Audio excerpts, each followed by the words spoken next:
Quand le premier trailer pour la série One Piece Netflix est sorti, j'ai donné mon avis publiquement. Pour moi, l'idée de base est mauvaise.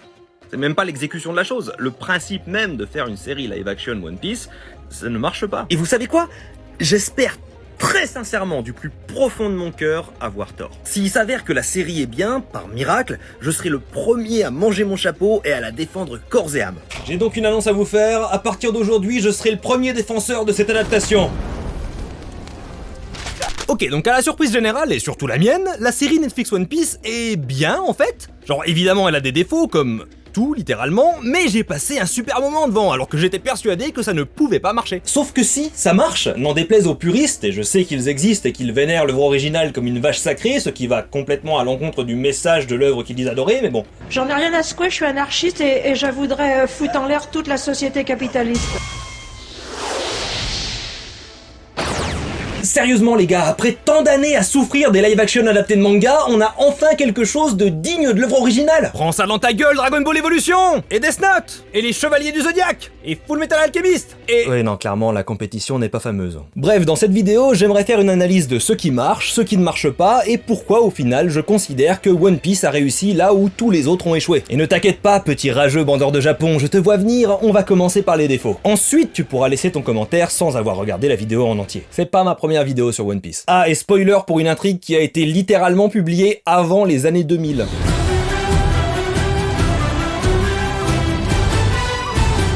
Alors non, la série live action dans son ensemble ne remplace pas le manga ou l'animé et ne propose pas quelque chose de supérieur. En même temps, c'est pas l'objectif, et si c'est le critère sur lequel vous vous basez pour le juger, vous êtes d'une profonde mauvaise foi. Il existe deux états de la matière, la perfection absolue, et la merde! Cette adaptation propose une nouvelle interprétation de One Piece qui doit être jugée sur ses propres qualités et ses propres défauts. Et tout ne fonctionne pas dans cette nouvelle adaptation. Premièrement, l'intrigue en elle-même est remplie de petites facilités. Comme elle se repose beaucoup sur le scénario original, on sent un besoin d'arriver aux mêmes points principaux de l'intrigue alors que le cheminement est légèrement différent, ce qui crée des incohérences. Par exemple, je dirais que l'un des gros points faibles de la narration dans le live action, c'est les points forts du manga justement. Comme beaucoup de gens, il y a très longtemps, j'ai eu beaucoup de mal à me lancer dans One Piece. J'ai essayé de lire le manga, j'ai lâché, j'ai essayé de regarder l'animé, j'ai lâché, j'ai re-regardé l'animé, j'ai relâché, j'ai essayé l'animé en version Kai, j'ai à nouveau lâché, jusqu'à ce que finalement je me fasse un peu violence et que je me tape une bonne grosse session de visionnage. Et c'est quand même assez admis que East Blue n'est pas vraiment un arc passionnant et que le manga ne trouve pas sa voie avant Arlong Park. On en reparlera. Mais pour moi, comme pour beaucoup de fans de One Piece, il y a un moment précis qui nous a fait accrocher à cette histoire.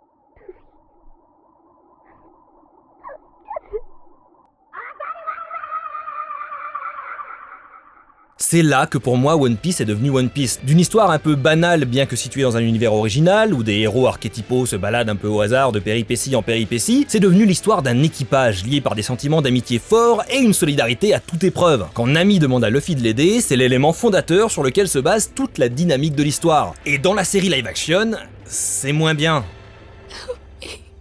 Of course I will! Mais vous êtes complètement branque! Alors oui, ça peut surprendre ce choix, mais Luffy gueule souvent comme un gros débile. King of the Pirates!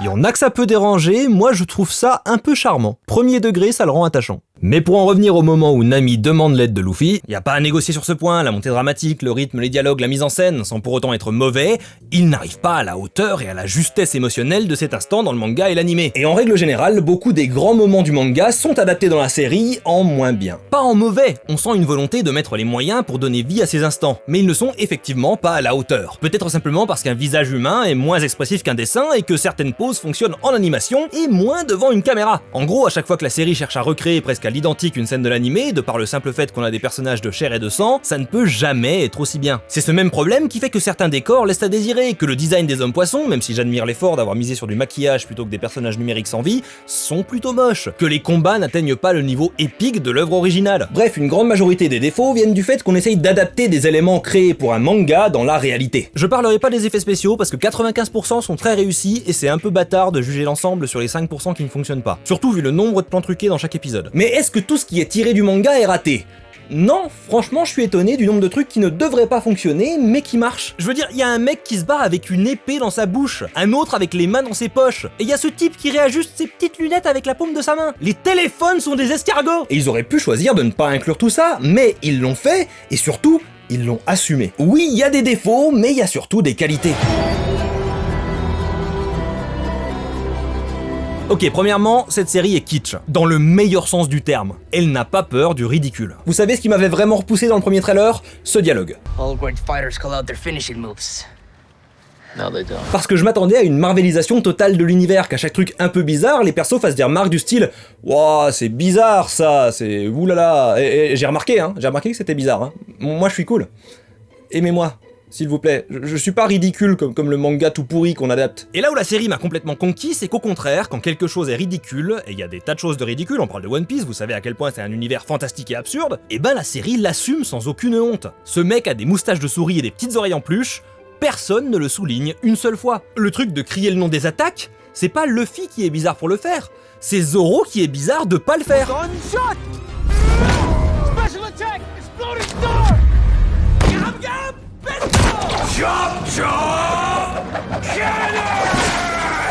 Et vous savez pourquoi ce choix me plaît autant ? Parce que c'est bizarre, parce que forcément des gens vont regarder ça et vont trouver ça ridicule. Donc choisir de le faire, c'est couillu, parce que c'est très facile de se moquer et plein de gens le feront, grand bien leur face. Mais justement, le cœur de One Piece, c'est sois libre, fais ce qui te plaît, ignore ce que te disent les autres. Personne ne peut te forcer à ne pas être qui tu es. Et si tu es bizarre, sois bizarre. Sois-le à fond. La série assume juste pleinement l'univers qu'elle adapte et ça fait du bien. Parce qu'après tellement de live-action qui n'assument pas le matériau de base en se disant c'est des BD pour ados boutonneux, en voir une qui n'a pas peur du ridicule, ça fait un bien fou. Mais surtout, une adaptation doit choisir ce qu'elle garde et ce qu'elle jette. It's a really tricky balancing act, trying to figure out what you're going to put in and what you're going to leave out. Et dans la philosophie qu'on avait jusqu'ici, ce qui était jeté, c'était ce qui ne marche pas en live-action. C'est la différence fondamentale entre les adaptations occidentales et les adaptations japonaises. Les Américains bazardent tout ce qui fait le charme de l'œuvre par peur du ridicule, et les Japonais gardent tout tel quel par peur de trahir l'œuvre originale. Et personnellement, je trouve que les deux approches sont mauvaises. Une bonne adaptation doit garder l'âme, le cœur de l'œuvre originale, mais elle ne doit pas essayer de lui coller parfaitement. Sinon, elle n'adapte pas grand-chose. On en vient à ce que je disais sur les grands moments du manga qui marchent beaucoup moins bien dans la série. En essayant d'être trop proche, la série perd ce qui fait sa force, elle perd sa propre voix. Mais par contre, quand elle se réapproprie l'histoire, elle arrive à faire mieux. Ok, avant de me crucifier,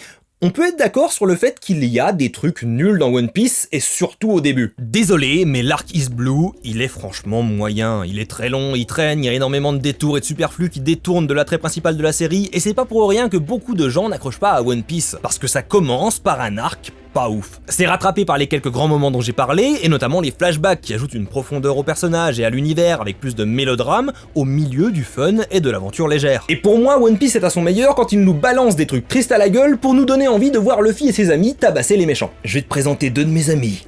Anti et dépresseur. Mais dans le manga, au début, on se tape Kobe. Il deviendra cool beaucoup plus tard, mais dans ses premiers chapitres, c'est un enfer ce personnage. L'arc de Syrup Village, c'est une purge d'ennui et de scénarios convenus qui m'ont fait avoir beaucoup de mal à apprécier Usopp jusqu'à Water 7. Et globalement, toutes les aventures jusqu'à Arlong Park sont assez mal rythmées et malgré quelques pics d'intérêt, font partie des moments que j'aime le moins dans One Piece. Et si les points faibles de la série étaient les points forts du manga, au contraire, les points faibles du manga sont les points forts de la série. Kobe a droit à son propre arc de développement et est montré sous une lumière bien plus sympathique que l'original. Syrup Village se permet des petites fulgurances horrifiques dans sa mise en scène et réussit à rendre attachant le personnage insipide de Kaya. Le rythme est accéléré par le nombre limité d'épisodes, mais aussi par l'idée d'intégrer Garp bien plus tôt afin de générer une course-poursuite servant de liant à l'intrigue et créant un minimum de tension. Point commun avec l'anime, contrairement au manga, la série décide d'introduire Nami beaucoup plus tôt, lui permettant ainsi de créer un lien plus rapidement avec les autres. Et d'ailleurs, parlons-en du lien entre les membres de l'équipage. Il y a une dynamique incroyable entre les acteurs. C'est bien le truc essentiel pour One Piece, nous faire sentir que ces gars-là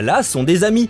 Et ça marche vraiment bien. Alors oui, c'est pas les mêmes personnalités que les personnages originaux. Luffy est moins lunaire, Zoro est plus sympa, Nami est moins colérique, bref, c'est une nouvelle interprétation de l'équipage. Tout comme c'est une nouvelle interprétation de l'intrigue. Mais ces petits changements permettent de créer une dynamique de groupe qui marche. On sent que ces personnages aiment passer du temps ensemble. Alors oui, Zoro est moins cool et taciturne, mais ce Zoro-là semble bien plus agréable comme compagnon de beuverie. Sanji n'est plus un pervers dégueulasse qui bave littéralement à la vue de la moindre femme, et je vois mal comment ça ne peut pas être un plus. Et c'est là que la série est pour moi une bonne adaptation. Premièrement, elle reste fidèle à l'âme de l'œuvre originale. Le cœur de One Piece, c'est l'aventure, la camaraderie et la piraterie dans un monde fantastique. Check. Deuxièmement, elle témoigne d'un respect profond pour l'univers du manga. Elle ne se moque pas de ce qu'on y aime, elle ne cherche pas à s'en dédouaner ou à le tourner au ridicule pour gagner des points d'adaptation cool. Elle nous invite à voir ce monde au premier degré, sans recul cynique, et cette sincérité fait du bien. Troisièmement, je suis obligé de mentionner le travail de malade fait pour donner vie à cet univers. Les décors, dont un paquet ont été réellement construits, les costumes, qui parfois font un peu cheap, mais qui ne cherchent pas à fuir les couleurs saturées pour se donner un faux air réaliste, les chorégraphies qui donnent un côté plus film de kung-fu au combat, les musiques épiques à la Hans Zimmer qui n'hésite pas à reprendre les thèmes de l'animé, il y a un souci du détail qui prouve l'amour que ce projet porte à l'œuvre qu'il adapte. We went by Oda-san's SBS chapter notes, where he answers fan questions at the end of chapters in the manga. What's been really great is Oda-sensei and his team have been with us the entire time. Quatrièmement, elle comprend l'importance de ses personnages et de leurs relations. On n'a aucun doute quand on voit l'équipage interagir qu'on regarde les meilleurs amis du monde en train de passer le meilleur moment du monde. Aussi différentes soient ces versions des personnages des originaux, ils ont leur propre dynamique et elles fonctionnent terriblement bien. Et finalement, la série a sa propre voix, elle ne cherche pas à remplacer l'original mais à lui donner un nouveau souffle pour un nouveau public aussi. Avec un peu de chance, elle va convaincre ceux qui sont nombreux à ne pas avoir eu la patience de suivre East Blue avant. Et c'est tant mieux, ça fait plus de One Piece et une autre saveur de One Piece. Y a rien qui est détruit, c'est une nouvelle création qui a du cœur. だからいろんなオーディションの動画をたくさん見てて、ひねきくんを見たときにちょっと笑っちゃったんですよね。Si je devais donner des directions pour la suite, je dirais que la série ne devrait pas s'acharner à recréer les grands moments du manga et de l'anime de façon fidèle, mais devrait plutôt se concentrer sur le fait de proposer ses propres interprétations de ces moments, parce qu'elle a le potentiel de le faire. Et si vous avez détesté cette adaptation, tant pis, c'est surtout triste pour vous. Mais n'oubliez pas que le manga et l'anime existent toujours. On ne vous a rien pris si ce n'est le temps que vous avez donné pour la regarder. Et avant de me dire que c'est une bouse et la pire chose que vous n'ayez jamais vue, voici une liste de 3 films. Vous allez les regarder et vous revenez me dire sans mauvaise foi que c'est au même niveau. Je vous attendrai de pied ferme et je défendrai cette adaptation jusqu'au bout parce que c'est vraiment du bon boulot. Bon, par contre, j'ai très peur de ce qui va arriver pour Chopper en live action. J'espère avoir un nouveau tort. Bref, si vous voulez savoir pourquoi j'ai arrêté One Piece, cette vidéo est là pour vous. Du calme, la vidéo suivante, c'est pourquoi j'ai repris One Piece. Un énorme merci à Morgan Ovlenko, Pouillou, Billy Radi, M. Laetitia, Femto, Mywen Air, le maître du Doliprane, Fly Lupus, Eddie Rockmer, Samy Langignon, Elayan, Manuel et P. le Gaulois. Vous êtes top! Et abonnez-vous évidemment, merci aux personnes qui soutiennent la chaîne, à très bientôt, Tropper, out!